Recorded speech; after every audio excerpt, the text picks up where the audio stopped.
Durante 4 décadas, nadie pudo explicar qué ocurrió con los 8 estudiantes que desaparecieron en la isla de Ometepe durante una excursión escolar.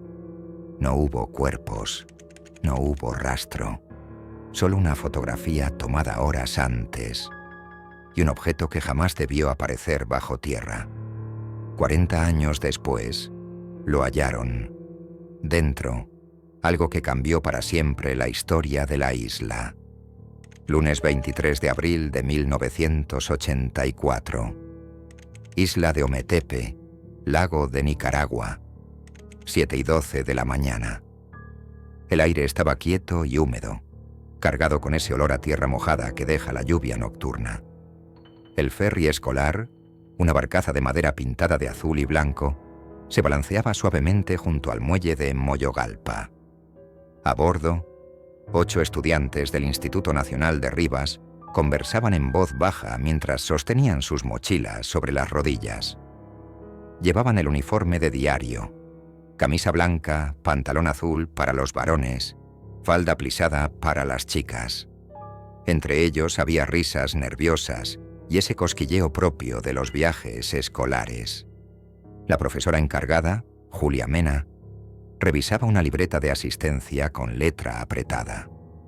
Junto a ella, un hombre de unos 50 años, sombrero de palma y piel curtida, observaba el horizonte con una expresión que no coincidía con el entusiasmo del grupo.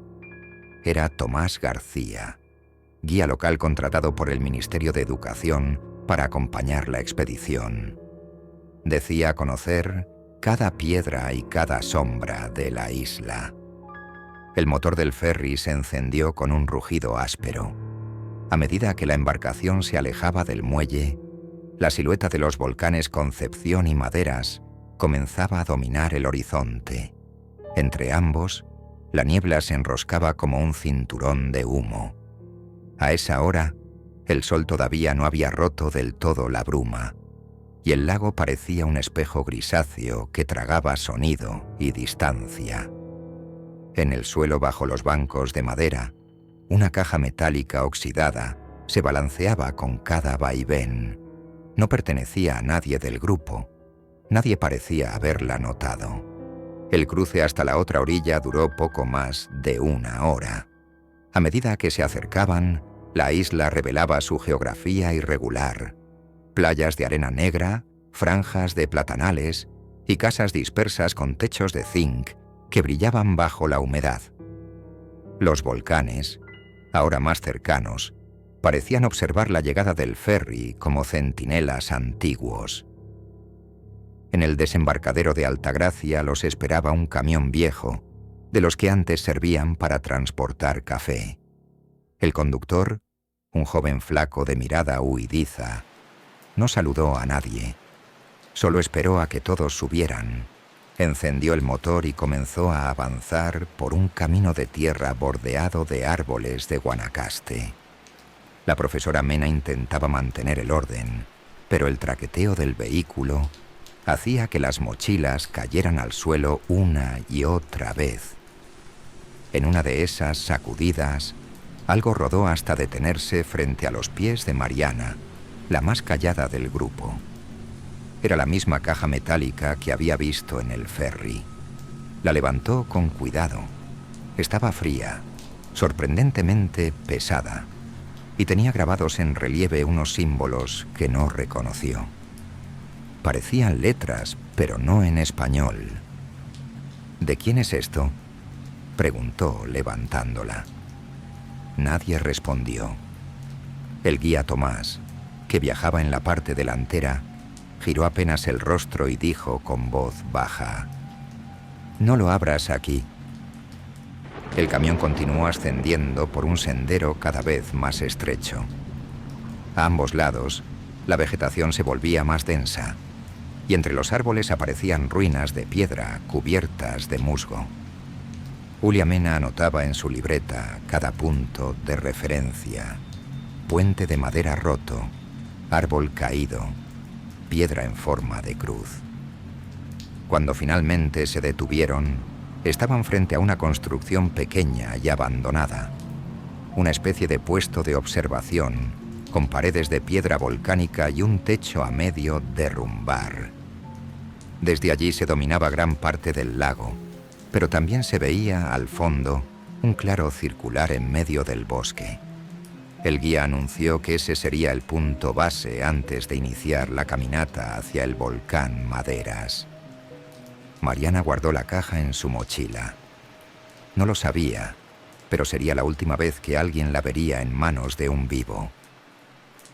El primer tramo de caminata fue silencioso.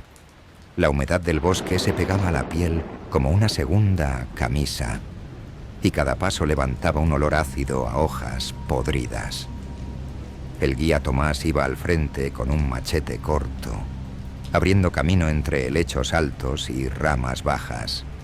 De vez en cuando se detenía para señalar marcas en las piedras, incisiones rectas, círculos concéntricos, líneas que se cruzaban en forma de espiga. Decía que eran señales antiguas, pero no de quiénes. La profesora Mena fotografiaba cada marca con una cámara compacta prestada por el instituto. Anotaba la hora exacta en su libreta. 8:16, círculo doble, 8:23, línea con 3 puntos. El lago apenas se veía entre los troncos, pero su murmullo llegaba como un latido grave. Mariana se había quedado rezagada con la caja en la mochila. Sentía el peso clavándole un hombro y, sin saber por qué, la había pasado al lado derecho.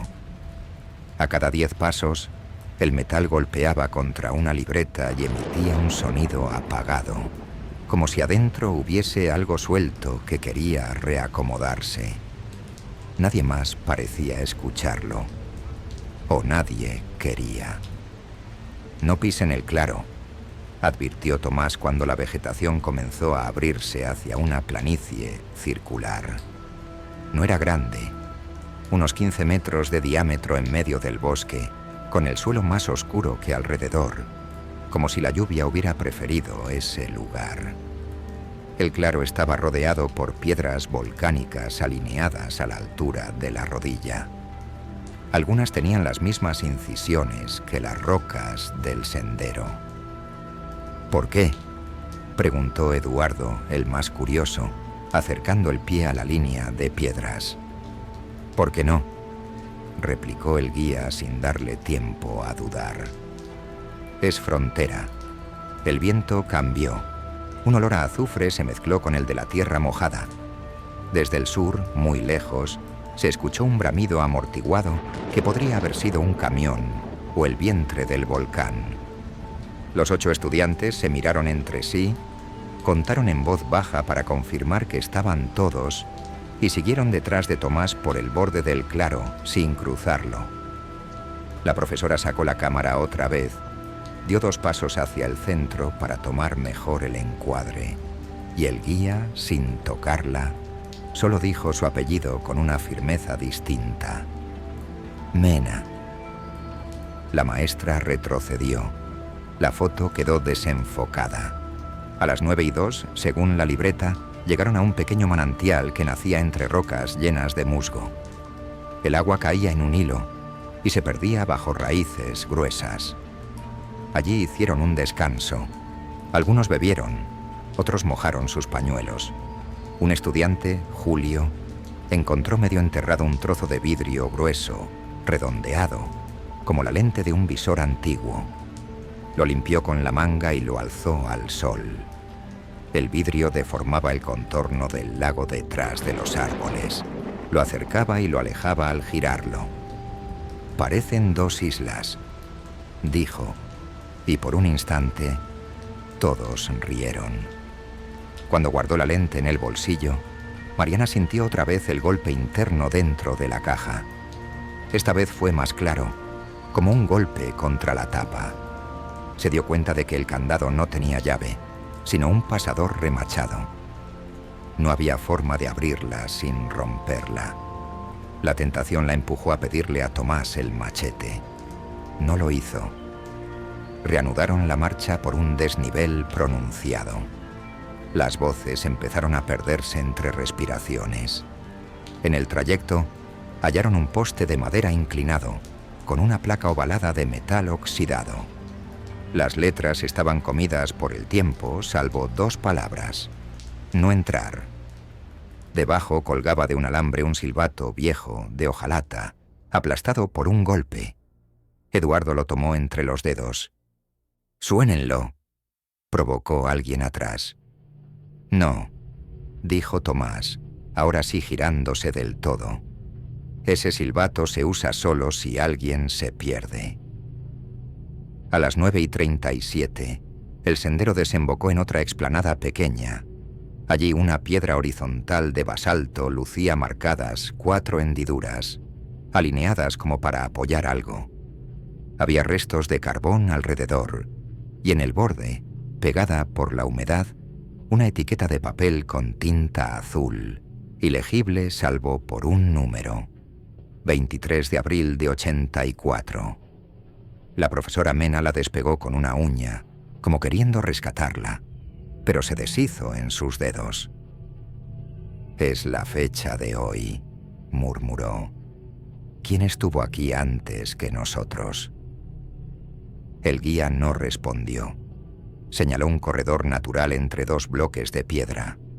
Más allá se adivinaba la pendiente que conduciría al sendero antiguo hacia Maderas.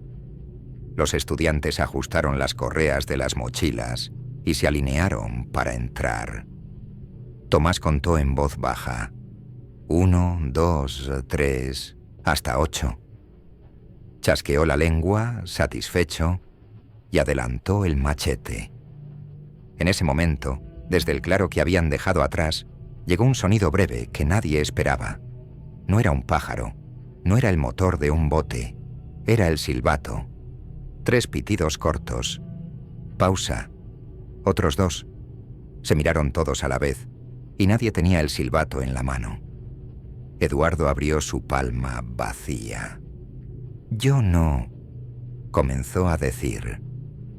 «Nadie se devuelve», ordenó Tomás, clavando la mirada en el árbol de donde parecía venir el eco. Alzó un dedo. «Sigan, pegados, y no respondan». La profesora quiso anotar algo, pero el bolígrafo no escribió. Mariana, por reflejo, acomodó la caja para que dejara de golpearle la espalda. El metal, al cambiar de ángulo, dejó escapar un tintineo hueco, como si adentro una cadena rozara otra pieza. Julio volvió a sacar la lente de vidrio y la acercó a la piedra con hendiduras. La imagen del basalto se curvó y por un instante, a través de la deformación, todos vieron lo que parecía una línea cruzada en el centro del claro, una línea que no estaba ahí a simple vista. «Es un truco», dijo alguien. «Una ilusión». «No lo es», dijo Tomás, sin mirar la lente. «Es un límite». Entonces Julia Mena contó otra vez, por costumbre. 1, 2, 3, 7. Faltaba 1. Giró la cabeza en todas direcciones. El que no estaba era Carlos, el más bajo, zapatillas sucias, cabello pegado a la frente por el sudor. Nadie lo había visto apartarse. Nadie había escuchado su voz desde el manantial. En el borde del corredor, entre 2 raíces, quedaba una pisada fresca que se internaba hacia el claro. Y más allá, muy tenue, un último pitido de silbato que no venía de ninguna garganta conocida.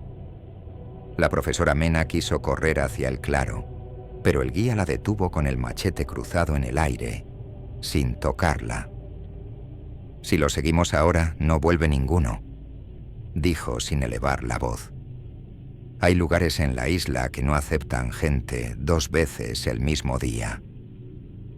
La frase quedó flotando, incomprensible, pero con un peso extraño. Algunos estudiantes comenzaron a llamarlo en voz baja, como si temieran despertar algo.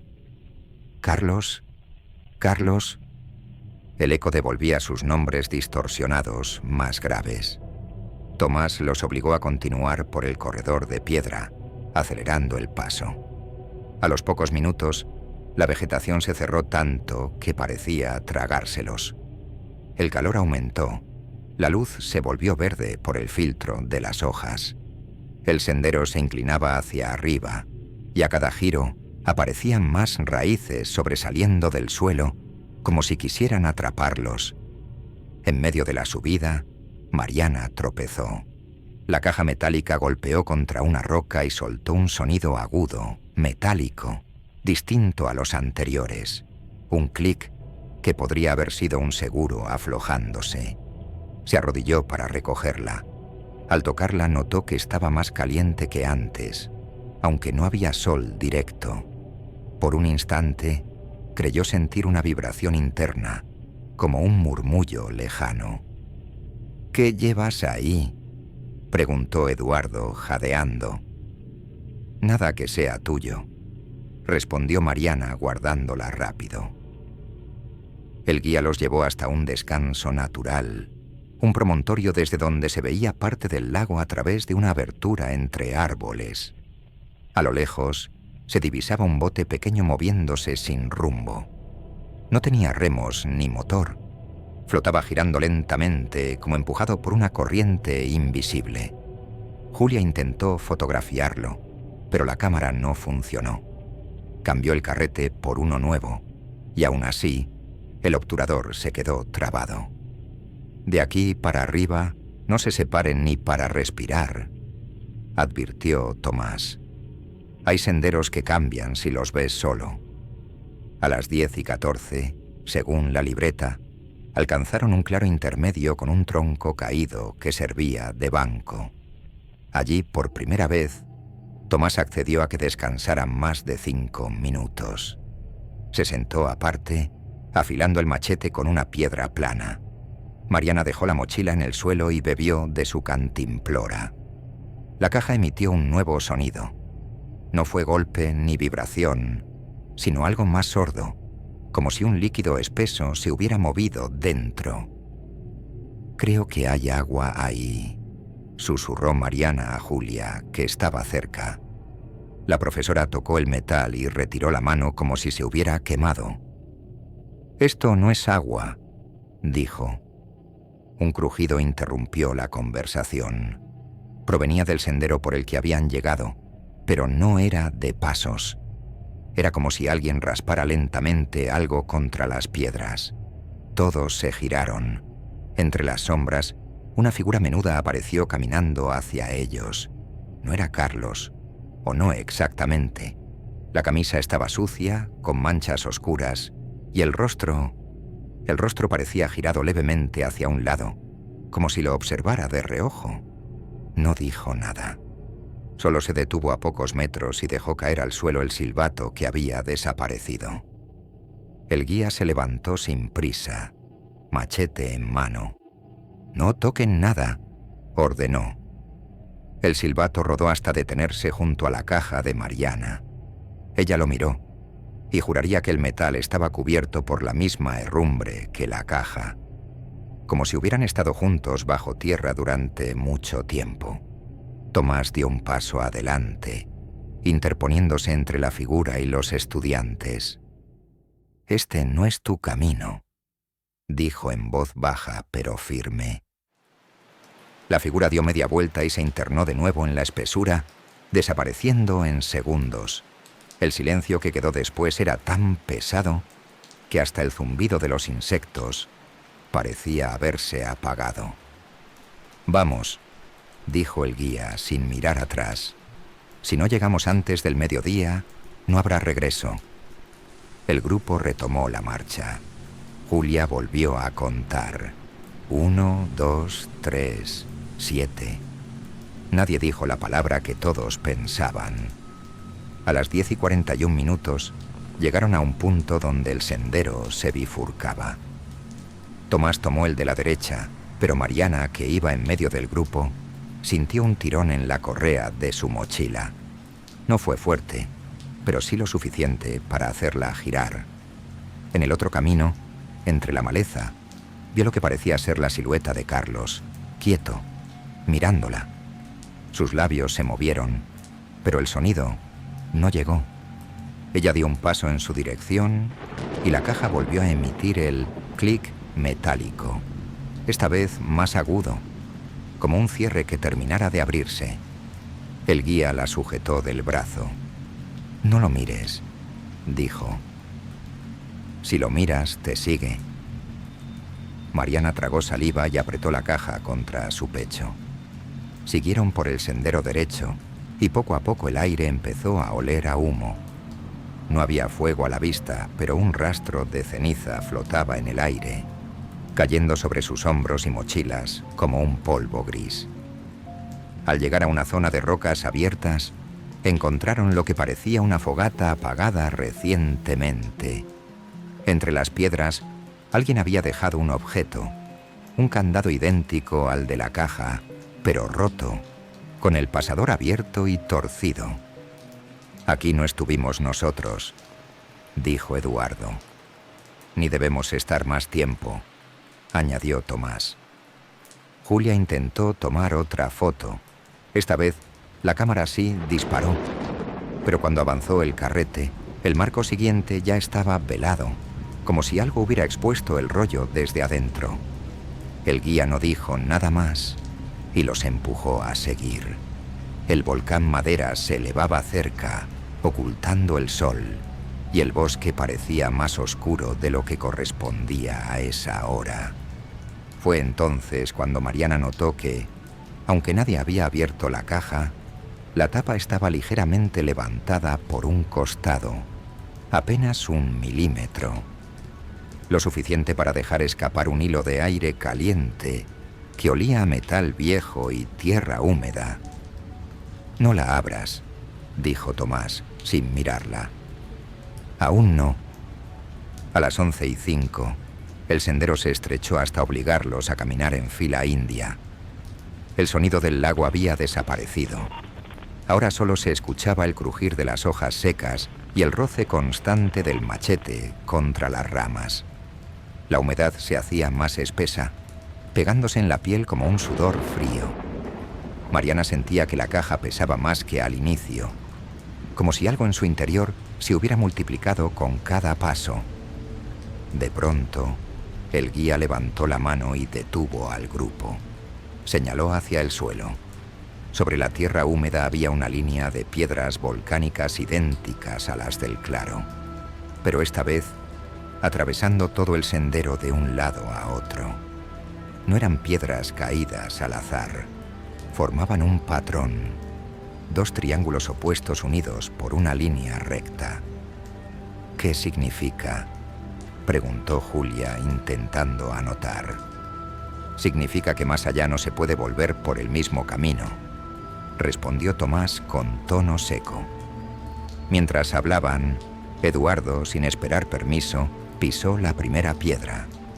Apenas lo hizo, un sonido hueco se expandió bajo sus pies, como si hubiera golpeado una caja de resonancia gigante. El eco tardó en disiparse. Tomás lo hizo retroceder con un empujón. «Aquí las cosas no están vacías por dentro. Están esperando». Bordeando el patrón, avanzaron unos metros hasta llegar a una especie de terraza natural. Desde allí se veía el volcán Maderas cubierto por una corona de nubes bajas. El guía les indicó que almorzarían rápido antes de seguir. Los estudiantes se sentaron en círculo, abriendo termos y envoltorios de papel. Julia repartía pan y queso, mientras anotaba la hora y el lugar. En medio de la comida, Mariana notó que la tapa de la caja ahora estaba abierta casi 2 centímetros, lo bastante como para que una pequeña corriente de aire escapara de adentro. Era caliente, constante, y traía un olor más fuerte que antes, mezcla de metal oxidado y algo dulce, como fruta fermentada. Se inclinó para mirar. Entre las sombras internas, juraría haber visto un reflejo breve, como de algo dorado moviéndose. «¿Qué tienes ahí?», preguntó Julio acercándose. «Nada», respondió cerrando la tapa con ambas manos.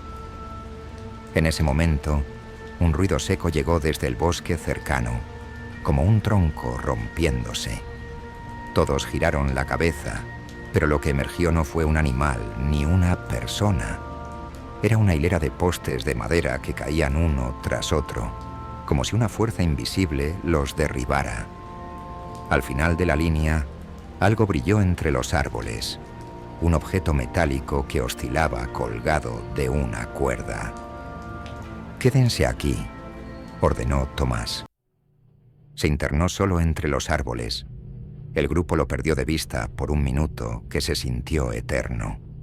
Cuando volvió, traía en la mano lo que parecía ser un casco de obrero oxidado, con una inscripción ilegible pintada en blanco. Lo dejó en el suelo, al borde del círculo, sin explicaciones. «¿Y eso?», preguntó Julia.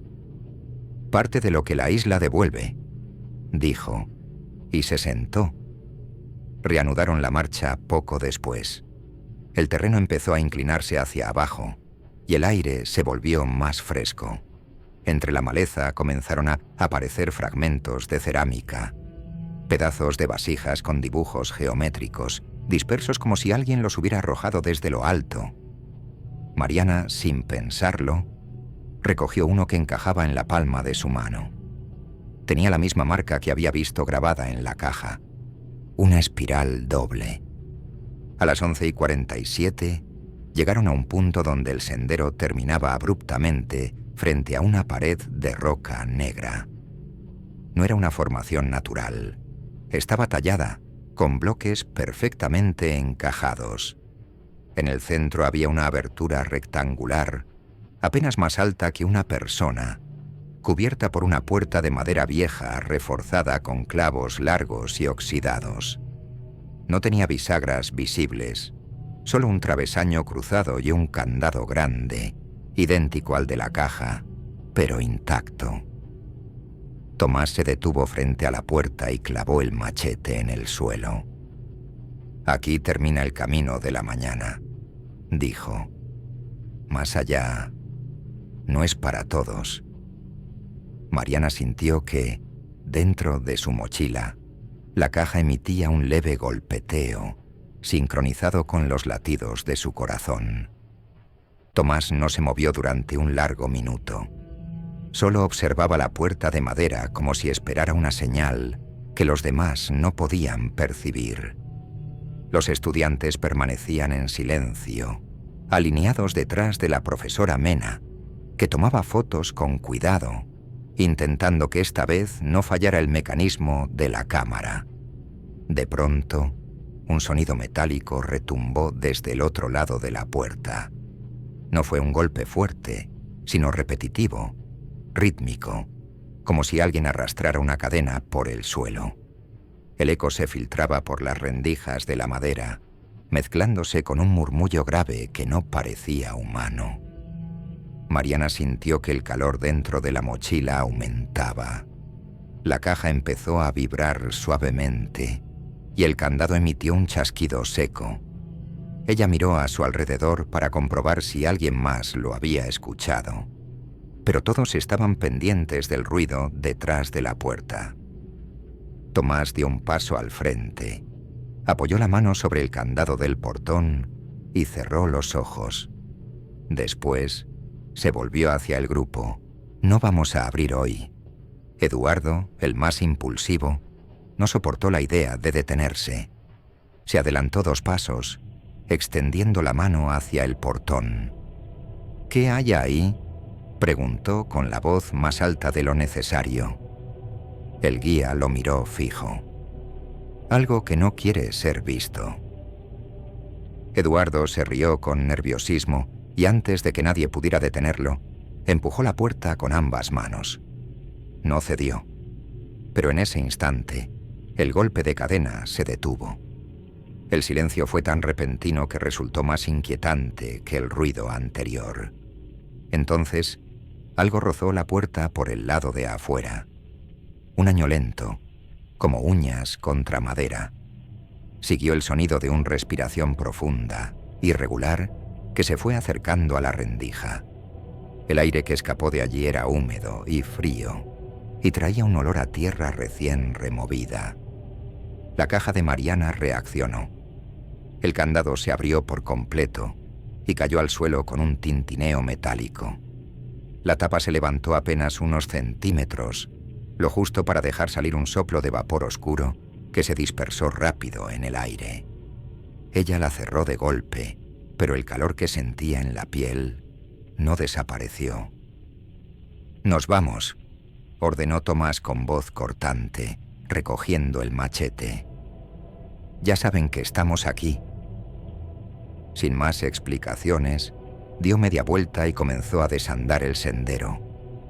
Julia intentó protestar, recordándole que aún faltaba recorrer la zona planificada, pero el guía no la escuchó. Uno por uno, los estudiantes comenzaron a seguirlo, aunque ninguno miró atrás hacia la puerta. Mariana fue la última en alejarse.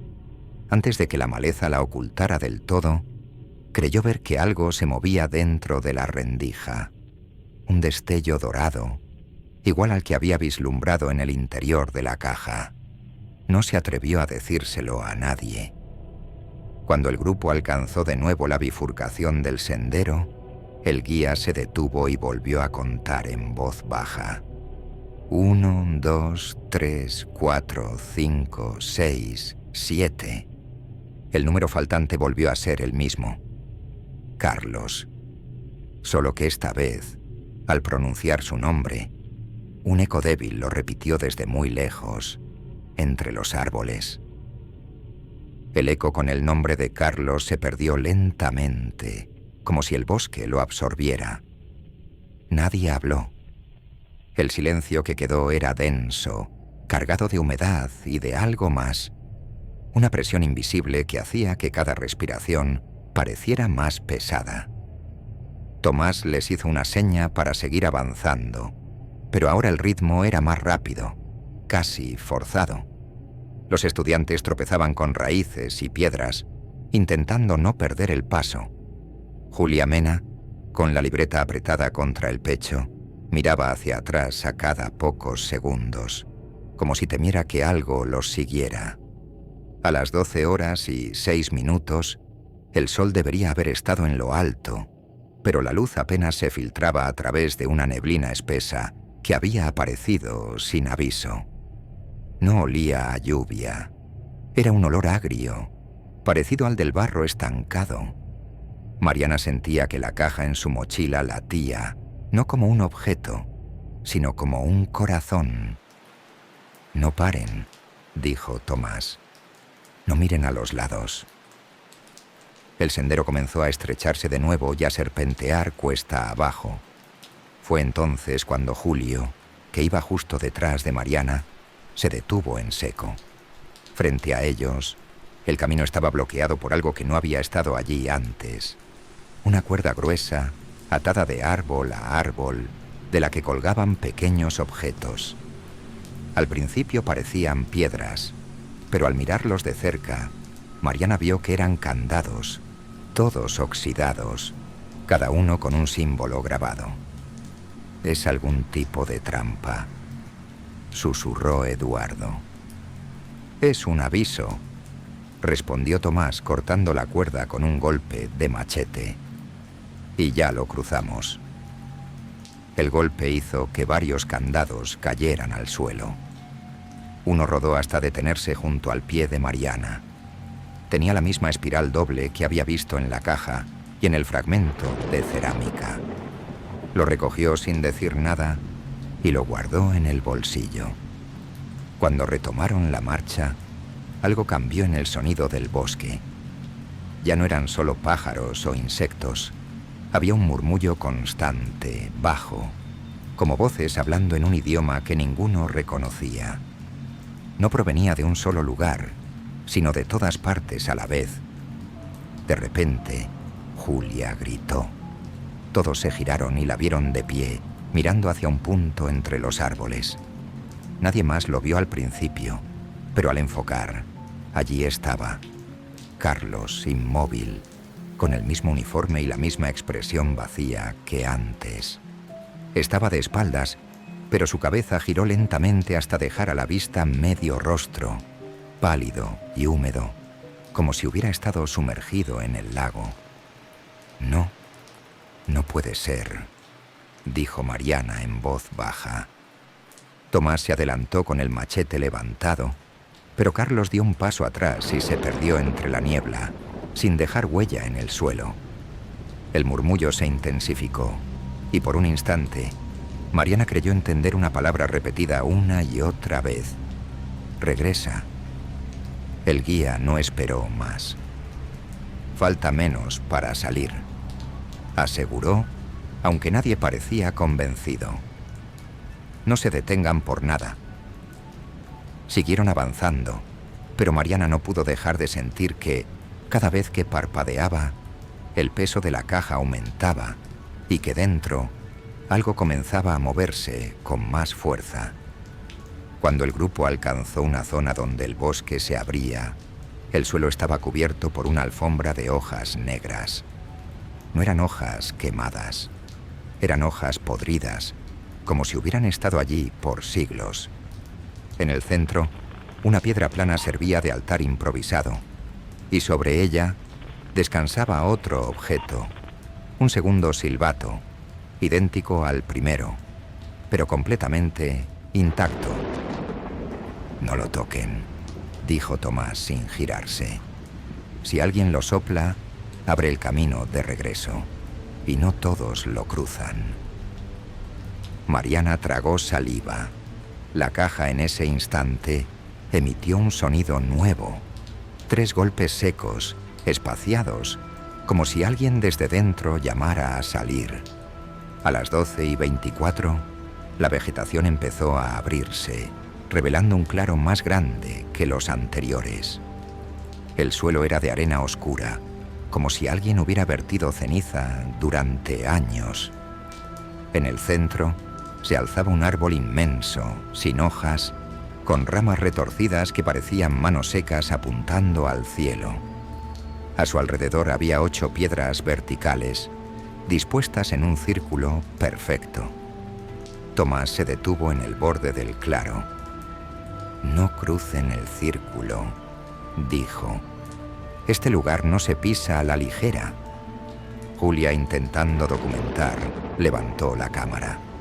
En cuanto encuadró el círculo de piedras, el visor se oscureció, como si la lente se hubiera empañado desde adentro. Aún así, apretó el obturador. La foto se tomó, pero el sonido del carrete fue más agudo de lo normal, como si algo lo hubiera forzado. Eduardo, con su habitual desafío, dio un paso hacia una de las piedras. «¿Y si lo hago?» Tomás no lo miró. Solo respondió: «Entonces ocuparás el lugar de otro». El murmullo de voces volvió, más fuerte que antes, pero ahora no parecía venir de todas partes, sino de dentro de la tierra bajo sus pies.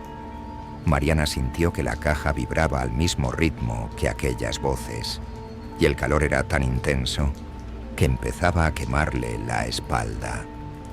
Decidió bajarse la mochila y dejarla en el suelo, pero en cuanto la soltó, la caja dio un golpe seco contra el interior, como si algo se hubiera movido bruscamente. «¿Qué llevas ahí?», preguntó Julia acercándose. «No lo sé, y no quiero saberlo», respondió Mariana, sin apartar la vista del árbol. Fue entonces cuando vieron movimiento entre las piedras, primero como una sombra baja que se deslizaba rápido, luego una figura erguida, delgada, que avanzó hacia el árbol y se detuvo justo bajo sus ramas. Era Carlos. No habló. Solo levantó la mano derecha y señaló a Mariana. Después, apuntó al suelo junto a una de las piedras, donde algo metálico sobresalía de la arena. Eduardo rompió el círculo de advertencias y corrió hacia el objeto. Era un candado, idéntico al de la caja y al que había cerrado la puerta de madera. Lo levantó y en ese instante, un viento súbito azotó el claro. Las ramas secas del árbol comenzaron a chocar unas contra otras, produciendo un sonido hueco, como un tambor lejano. Carlos retrocedió un paso y desapareció en el aire, como si nunca hubiera estado ahí. Eduardo, confundido, giró sobre sí mismo. «No pasó nada», gritó. Pero sí pasó. Las piedras que formaban el círculo comenzaron a vibrar levemente, y de la base de cada una surgió un hilo de humo oscuro que se unió en el centro, bajo el árbol. El aire se volvió más frío, y la sensación de estar siendo observados era insoportable. Tomás no perdió tiempo. Corrió hacia Eduardo, lo tomó del brazo y lo empujó fuera del círculo. «Se acabó», dijo con voz ronca. «Ahora sí tenemos que irnos». Mariana recogió su mochila. La caja extrañamente estaba fría de nuevo, como si el calor hubiera sido absorbido por algo. El candado que Eduardo había encontrado cayó al suelo, y en su superficie apareció grabada una fecha: 23 de abril de 84. La misma fecha de ese día. Sin que nadie dijera más, el grupo abandonó el claro. Pero mientras se alejaban, Mariana miró por última vez hacia atrás y juró que las piedras habían cambiado de lugar. Ya no eran 8, ahora eran 7. El regreso fue rápido, sin paradas, pero cuando alcanzaron la bifurcación del sendero, Julia volvió a contar. 1, 2, 3, 4, 5, 6... 6. 2 menos. Nadie mencionó los nombres. Tomás no permitió volver atrás. Al llegar al muelle de Altagracia, el ferry ya esperaba. El guía no se quedó a despedirse. Solo les dijo: «Si alguien pregunta, díganle que fueron 8 hasta la montaña y 8 de regreso». Esa fue la última vez que se tuvo noticia de los desaparecidos. No hubo búsquedas oficiales, solo rumores de que habían cruzado el límite y que la isla no los devolvió. 40 años después, en abril de 2024, una obra de drenaje en la base del volcán Maderas reveló algo inesperado. Enterrada bajo medio metro de arena húmeda, una cápsula metálica perfectamente sellada. En la tapa, una espiral doble grabada. Cuando los arqueólogos la abrieron, encontraron dentro 8 candados idénticos, todos con la fecha 23 de abril de 84, y una foto en blanco y negro del grupo de estudiantes frente al árbol seco del claro. En la imagen, Mariana sostenía la caja original, y detrás de ella, entre las piedras, se distinguían claramente las 8 siluetas, aunque ese día, en la memoria de todos, ya solo quedaban 6. Nadie explicó cómo se tomó esa foto, ni quién la puso ahí. La fotografía fue enviada al archivo histórico de Rivas, pero nunca se exhibió. Los técnicos notaron algo más. Al aumentar el contraste, aparecía una novena figura, de pie detrás del árbol, mirando directo a la cámara. No tenía rostro, solo una sombra alargada que parecía fundirse con el tronco. La cápsula fue guardada en una vitrina sellada dentro del museo local. A las 2 semanas, el cristal amaneció agrietado desde adentro. Los candados seguían allí, pero la foto había desaparecido. En su lugar, alguien dejó un silbato de hojalata intacto, sin polvo, como recién colocado. El vigilante nocturno juró que, esa misma madrugada, escuchó 3 pitidos cortos seguidos de 2 largos, viniendo de la dirección del volcán. No fue a mirar. Desde entonces, cada 23 de abril, al caer la tarde, algunos pescadores aseguran ver un bote sin remos ni motor flotando cerca de Moyogalpa, girando lentamente, y dicen que, si lo observas demasiado tiempo, en la orilla opuesta puedes distinguir un árbol seco rodeado de 7 piedras. Solo 7, nunca 8.